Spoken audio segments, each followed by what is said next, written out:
Truth social என்கிற பக்கத்துல இந்த அறிக்கையை வெளியிட்டிருக்கிறாரு. அந்த அறிக்கையை நீங்க பாத்தீங்கன்னா அவ்வளவு ஒரு புலம்பல், அழுது கண்ணீரை மட்டும்தான் நம்ம அதில் பார்க்க முடியலை தவிர மிச்சம் எல்லாத்தையும் பார்க்க முடியும். இந்த பத்திரிகைகள் எல்லாம் ஒரு காலத்துல முழுவதுமாக அமெரிக்கா சொல்றதையும் இஸ்ரேல் சொல்றதையும் எழுதினவங்க. ஆனா இன்னைக்கு அவர்களால் அவற்றை எழுத முடியாத அளவுக்கு நிலைமை மாறி போயிருக்கிறது. இந்த காட்சியில் நீங்க பார்க்க முடியும். இன்றைக்கு இஸ்ரேலிய ஆக்கிரமிப்பு ராணுவம் ஃப்ரீடம் ஃப்ளோட்டிலாவை சேர்ந்த கப்பல்களை கைப்பற்றுவதற்காக சென்ற காட்சிகளை தான் வெளியிட்டிருக்கிறார்கள்.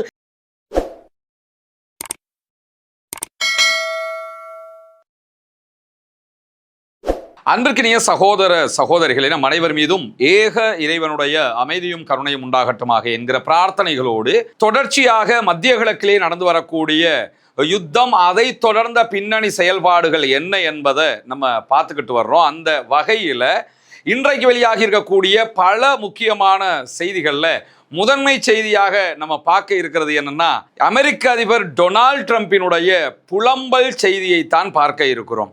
தலைவன் ரொம்ப டெரர் ஆகி இன்னைக்கு டென்ஷன் ஆயிட்டாப்ல.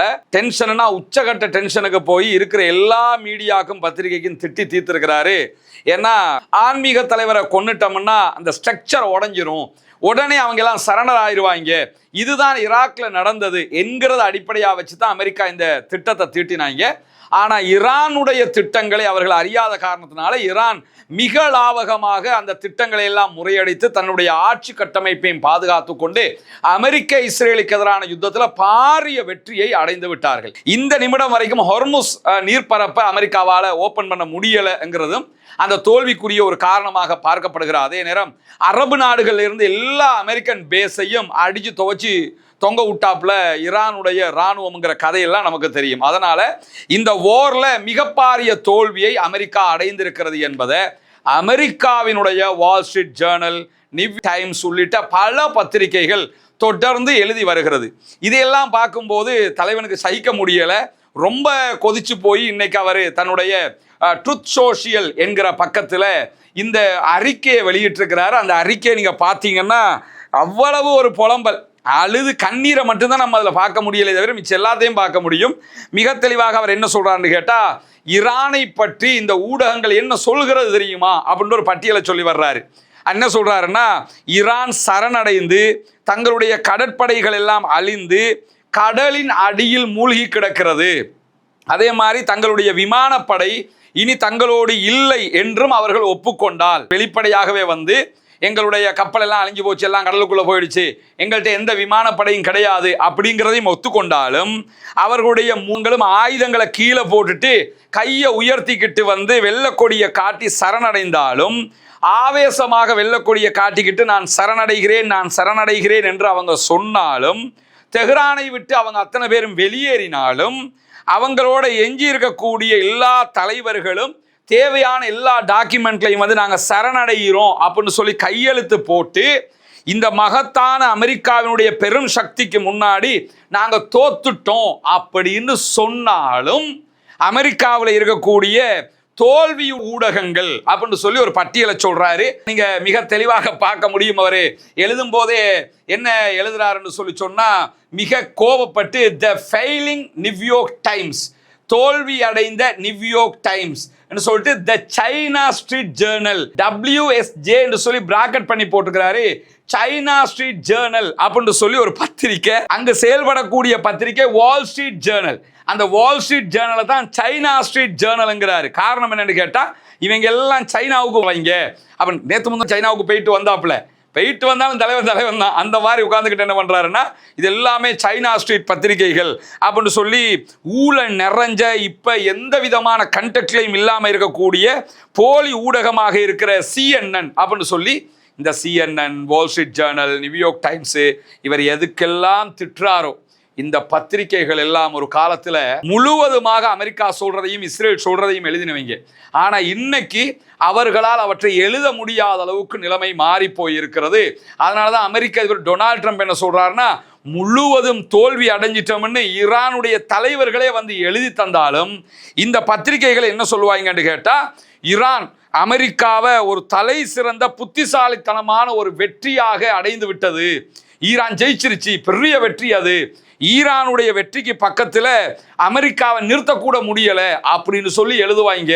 ஏன்னா இவங்க எல்லாம் பொய்யத்தான் எழுதுறாங்க அப்படின்னு சொல்லி திட்டிட்டு என்ன சொல்றாருன்னு கேட்டா, இந்த ஊடகங்களுக்கெல்லாம் மொத்தமாக பைத்தியம் பிடிச்சிருச்சு என்று சொல்லி, இப்ப யாருக்கு பைத்தியம் பிடிச்சிருச்சுங்கிறத உலகமே தெரிகிற அளவுக்கு அவருடைய அறிக்கையில இன்னைக்கு அவர் வெளியிட்டிருக்கிறார். காரணம் என்னன்னு கேட்டா, பொதுவாக இந்த ஊடக வெளிச்சத்தில் தான் அமெரிக்கா தன்னுடைய யுத்தங்களை வென்றிருக்கிறது.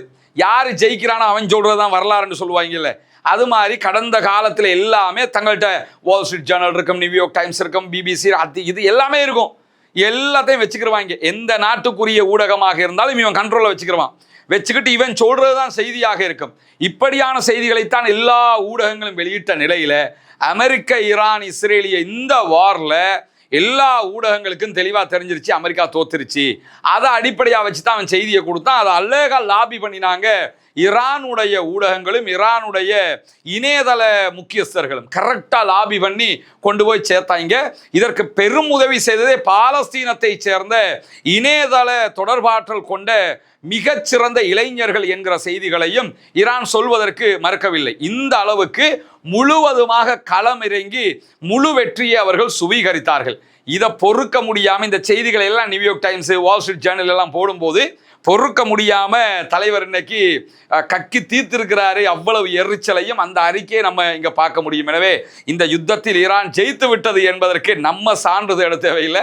அமெரிக்க அதிபருடைய இந்த புலம்பல்களே மிகப்பெரிய சான்றாக இருக்கக்கூடிய சூழல்ல தான் அமெரிக்காவில் இருக்கக்கூடிய பெட்ரோல் பங்குகள் இருக்குதா இல்லையா, இந்த மெனு காட்டுவாங்களா இல்லையா, எத்தனை லிட்டர் பெட்ரோல் ஃபில் பண்ணி இருக்கிறாங்க, எவ்வளவு அதுக்கு பணம் போச்சுது அப்படிங்கிற மெனுவை காட்டுவாங்களா இல்லையா, எவ்வளவுங்கிற ரேட் எல்லாம் காட்டுவாங்க. இந்த சிஸ்டத்தை ஈரானுடைய ஹேக்கர்ஸ் குழு ஹேக் பண்ணி இருக்கிறார்கள், முடக்கி இருக்கிறார்கள் என்கிற செய்திகள் வெளியாகி இருக்கிறது. அமெரிக்காவுக்கே இதுதான் நிலைமை என்று சொன்னா மற்றவங்களுடைய நிலைமை என்னன்னு யோசிச்சு பாருங்க. CNN இந்த செய்திகளை வெளியிட்டிருப்பதாக அனடோலு நியூஸ் ஏஜென்சி இதை சுட்டிக்காட்டி இருப்பதை நம்ம பார்க்க முடியும். இதனால என்ன லாபம் வரும் என்று சொல்லி சொன்னால், இணையவழி தாக்குதல்களால் பாதுகாப்பின்மை ஏற்படும். குறிப்பாக கோட்பாட்டளவில் எரிவாயு கசிவுகளை அடையாளம் காண முடியாமல் போய்விடும். அது கடைசியில கசிவு ஏற்பட்டு வெடிச்சு சிதற வேண்டிய நிலை உண்டாகும். இந்த மாதிரியான வேலைகளை ஈரானுடைய ஹேக்கர்ஸ் பார்க்கறாங்கன்னு சொல்லி CNN வெளியிட்டிருக்கக்கூடிய அறிவிப்புல பார்க்க முடியும். அமெரிக்க அதிகாரிகளை ஆதாரம் காட்டி இந்த செய்திகளை வெளியிட்டிருக்கிற அதே நேரத்தில் உக்ரைனுக்கும் ரஷ்யாவுக்கும் இடையில ஒரு பாரிய வார் நடைபெற்று வருவது நமக்கு தெரியும். இந்த வார்ல ரஷ்யாவுக்கு ஆதரவாக உக்ரைனுக்கு எதிராக யமன்ல இருக்கக்கூடிய பல இளைஞர்கள் சண்டையிட்டுக் கொண்டிருக்கிறார்கள் என்கிற செய்திகள் இன்றைக்கு வெளியாகி இருக்கிறது. இம்முறையும் அதே போன்று கூட்டு குர்பானி திட்டம் நடைமுறைப்படுத்தப்பட இருக்கிறது. இப்னு அப்பாஸ் ரலியல்லாஹு அன்ஹு அவர்கள் அறிவிக்கக்கூடிய ஆதாரபூர்வமான நபிமொழி திருமிதி, இப்னு மாஜா உள்ளிட்ட பல நபிமொழி கிரந்தங்களிலே பதிவு செய்யப்பட்டிருக்கிறது. ஹஜ்ஜு பெருநாளுடைய நாள் வந்தது. நபிகள் நாயகம் ஸல்லல்லாஹு அலைஹி வஸல்லம் அவர்களோடு நாங்கள் ஒரு பயணத்திலே இருந்தபோது மாட்டிலே 7 பேரும் ஒரு ஒட்டகத்தில் 10 பேர் வீதமும் நாங்கள் கூட்டு குர்பானியில் ஒன்றிணைந்தோம் என்று சொல்லுகிறார்கள்.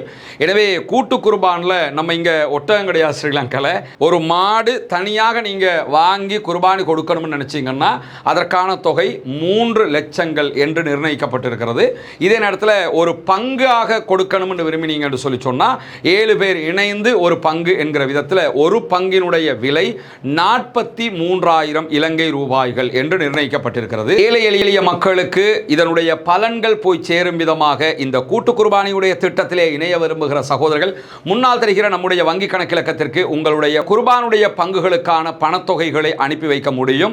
வெளிநாடுகளிலிருந்து இணைய விரும்புகிற சகோதரர்கள் இதற்கான பணத்தை அனுப்ப முடியாது எனும் பட்சத்தில் முன்னால் தெரிகிற என்னுடைய வாட்ஸ்அப் இலக்கத்திற்கு நீங்கள் தொடர்பு கொண்டீங்கன்னா எப்படி நீங்கள் பணம் அனுப்புவது என்கிற விவரங்கள் நம்ம உங்களுக்கு சொல்வதற்கு தயாராக இருக்கிறோம். எனவே குறிப்பாக யமனை சேர்ந்த இளைஞர்கள் பெரிய அளவிலான சம்பளம் கிடைப்பதாலும் அதே போன்று அவர்களுக்கு பண பரிசில்கள் கிடைக்கிறது என்பதாலும் குறிப்பாக இந்த யுத்தத்தில் பங்கேற்பவர்களுக்கு ரஷ்யாவினுடைய குடியுரிமை கிடைக்கிறது என்பதாலும் என்ன பண்றாங்கன்னு கேட்டால் ரஷ்யாவில் போய் உக்ரைனுக்கு எதிராக சண்டையிடுறாங்க.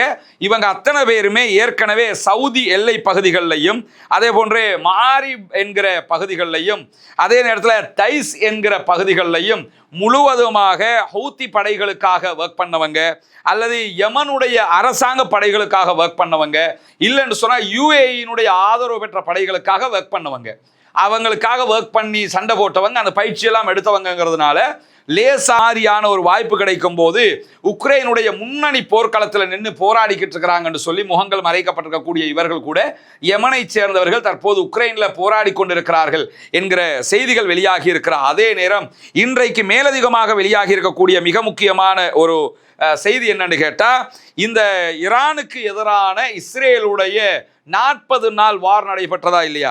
இந்த வார்ல இஸ்ரேலுடைய தேசிய பாதுகாப்பு ஆய்வு கழகத்தினுடைய நிர்வாக இயக்குனரான தமீர் ஹேமன் என்கிறவர் இஸ்ரேலுடைய உளவுப்படை தலைமை பொறுப்பை ஏற்றுக்கொண்டு யுத்தத்திலே பங்கேற்றிருந்தார். அவர் நேற்று ஹரேட்ஸ் பத்திரிகையில ஒரு அறிக்கையை வெளியிட்டிருக்கிறார் இந்த யுத்தம் தொடர்பாக. அந்த அறிக்கை இஸ்ரேலுடைய லட்சணத்தை வெளியில படம் பிடிச்சு காட்டி இருக்கிறது. குறிப்பாக அவர் வெளியிட்டிருக்கக்கூடிய அறிவிப்பில் என்ன சொல்றாருன்னு கேட்டா, இஸ்ரேல் அரசியல் மற்றும் இராணுவ இலக்குகள் ரெண்டையுமே அடைய தவறி தோல்வி அடைந்திருக்கிறது. அரசியல் ரீதியாக ஈரானோட நம்ம ஜெயிக்கவும் இல்லை, ஏன்னா அங்கே அரசியல் மாற்றம் எதுவுமே நடக்கலை, ஆட்சி மாற்றத்தை எதையுமே நம்மளால் பண்ண முடியாமல் போயிடுச்சு. ரெண்டாவது, இராணுவ ரீதியாகவும் நம்ம ஈரானிடத்துல தோத்துட்டோம். அவர்களுடைய இராணுவ பலம் அப்படியே இருக்கிறது, அவர்கள் மேலும் மேலும் அதை வளர்த்துக்கிட்டு இருக்கிறாங்களே தவிர நம்மளால அவங்ககிட்ட ஜெயிக்க முடியல அப்படிங்கிறத பகிரங்கமாக ஒப்புக்கொண்டு அறிவித்திருக்கிறார் இஸ்ரேலுடைய இந்த மிக முக்கியமான உளவுத்துறை பொறுப்பதிகாரி என்கிற செய்திகள் வெளியாகி இருக்கிறது. குறிப்பாக இஸ்ரேல் அமெரிக்க தாக்குதல்கள் பெரிய அளவில் ஈரான் மீது நடத்தப்பட்டாலும் அவங்களோட அணுசக்தி திட்டத்தை அப்படியே பாதுகாத்துக்கிட்டு வர்றாங்க. எதுவுமே நம்மளால பண்ண முடியாம போயிடுச்சு, நம்ம தோத்துட்டோம் அப்படிங்கிறாரு. இன்னும் சொல்ல போனா அந்த யுத்தத்தில் சில தந்திரோபாய வெற்றிகளை நாம் அடைந்திருக்கிறோம். ஆயத்துல்லா அலி ஹாமனி கொல்லப்பட்டிருக்கிறாரு, மற்ற சில பேர் கொல்லப்பட்டிருக்கிறாங்க. இது நமக்கு கிடைச்ச வெற்றியை தவிர வேறு எந்த வெற்றியையும் நாம் அங்கே அடையவில்லை அப்படின்னு சொல்லிட்டு மேலதிகமாக என்ன சொல்றாருன்னு கேட்டால், ஜூன் 2025 ஈரான் மீது இஸ்ரேல் நடத்திய 12 நாள் யுத்தம்ங்கிறது எந்த விதமான தீர்வும் இல்லாமல் தோல்வி அடைந்தது. அதற்கு பிறகு 40 நாள் யுத்தத்திலையும் நம்ம தோல்வி அடைஞ்சிருக்கிறோம். ஈரான் மிக விரைவாக மீண்டு வந்துவிட்டது. அவர்களுடைய ஆயுதத்திறனை வளர்த்து கொண்டார்கள். ஒவ்வொரு மாதமும் சுமார் 125 பாலிஸ்டிக் மிசைல் ஏவுகணைகளை ஈரான் உருவாக்கி வருகிறது. ஒரு மாதத்துக்கு 125 பாலிஸ்டிக் மிசைல் என்கிற வகையில் ஈரான் மிசைல்களை மீண்டும் தயாரித்து கொண்டிருக்கிறது. இந்த யுத்தத்துக்கு ஈரான் வரும்போதே குறைந்தது 2500 மிசைல்களோட வந்தாங்க அப்படிங்கிறாங்க. ஆனால் அதெல்லாம் குறைக்கப்பட்ட எண்ணிக்கையாக தான் இவங்க சொல்கிறாங்க. ஆனால் இந்த யுத்தத்தில் 2500க்கு மேலே மிசைல்களை யுஏஇக்கு மேலேயே ஏவி இருக்கிறாங்க ஈரான். அப்போ யுஏஇ மேலேயே 2500னா இஸ்ரேல் மேலே எவ்வளவுங்கிற கேள்வி இருக்கிறது. இப்படி மிக கடுமையான தாக்குதல்களை ஈரான் இவ்வளவு காலகாலமாக தயாரித்ததெல்லாம் அடிச்சிருப்பாங்கல்ல. ஆனால் இப்போ ஒரு நாளைக்கு 125 பாலிஸ்டிக் மிசைல் என்கிற வகையில் தொடர்ந்து அவர்கள் இந்த மாதிரியான தயாரிப்புகளை செய்து வருகிறார்கள். இதையெல்லாம் நம்மளால் தடுக்க முடியலை என்று சொல்லி இப்படி கையை விரித்து காட்டியிருக்கிறாரு. நம்ம தோத்துட்டோங்கிறத வெளிப்படையாக இஸ்ரேலுடைய உளவுத்துறை அதிகாரி சொல்லியிருக்கக்கூடிய தகவல்களுக்கு மத்தியில் பாதுகாப்பு காரணங்களுக்காக நாளை வரைக்கும் தன்னுடைய விசாரணையை, ஊழல் விசாரணையை ஒத்திவைக்க வேண்டும் என்று நீதிமன்றத்தில் கோரிக்கை விடுத்திருக்கிறார் இஸ்ரேலிய பிரதமர் பெஞ்சமின் நெதன்யாகு என்கிற செய்திகள் வெளியாகி இருக்கிறது. இஸ்ரேலிய பிரதமர் பெஞ்சமின் நெதன்யாகு மேல 3 ஊழல் குற்றச்சாட்டுகள் நிரூபணமாகிற நிலைமைக்கு வந்துருச்சு. அதனால தான் அவர் அமெரிக்க அதிபர் சொல்லி எப்படியாவது எனக்கு பொது மன்னிப்பு வாங்கி தாங்கன்னு கேட்டுக்கிட்டு இருக்கிறாரு. ஆனால் இஸ்ரேலுடைய அதிபர் ஐசக் ஹெர்சாக் அதற்கு இன்னும் பிடி கொடுக்காமல் இருக்கக்கூடிய சூழல்ல இந்த விசாரணை நடைபெற்று வருகிறது. பாதுகாப்பு காரணங்களை சொல்லி இன்னைக்கு நடக்க இருந்த விசாரணையை நாளைக்கு நான் கலந்துக்கிறேன் அப்படின்னு சொல்லி அறிவிச்சிருக்கிறார். அவர் சொன்ன பாதுகாப்பு காரணங்கள் என்னன்னு கேட்டா, இன்றைக்கு சைப்ரஸ் கடல் எல்லையை தாண்டிய சர்வதேச கடல் பரப்புல ஃப்ரீடம் ஃப்ளோட்டிலா கூட்டணியினுடைய கப்பல்களை அபகரித்தது, தாக்குதல் நடத்தியது இஸ்ரேலிய ஆக்கிரமிப்பு இராணுவம். இந்த காட்சியில் நீங்க பார்க்க முடியும். இன்றைக்கு இஸ்ரேலிய ஆக்கிரமிப்பு இராணுவம் ஃப்ரீடம் ஃப்ளோட்டிலாவை சேர்ந்த கப்பல்களை கைப்பற்றுவதற்காக சென்ற காட்சிகளை தான் வெளியிட்டிருக்கிறார்கள். பெஞ்சமின் நெதன்யாகு இதை காரணம் காட்டித்தான் இன்னைக்கு விசாரணை இல்லை, நாளைக்கு நான் விசாரணை, கடல்ல அவங்க வர்றதுக்கும் நீ போய் விசாரணை நடத்துறதுக்கு என்னடா சம்பந்தம்ங்கிற கேள்வி வரும். ஆனாலும் இதெல்லாம் சொல்லும் போது இதுதான் செய்தின்னு நம்ம புரிஞ்சுக்கிற வேண்டி இருக்கிறது. அதை காரணம் காட்டி முடிய நீதிமன்றம் ஓகே நீங்க நாளைக்கு வாங்கன்னு சொல்லிட்டாங்க. ஆனால் நாளைக்கு விசாரணை இருக்குது.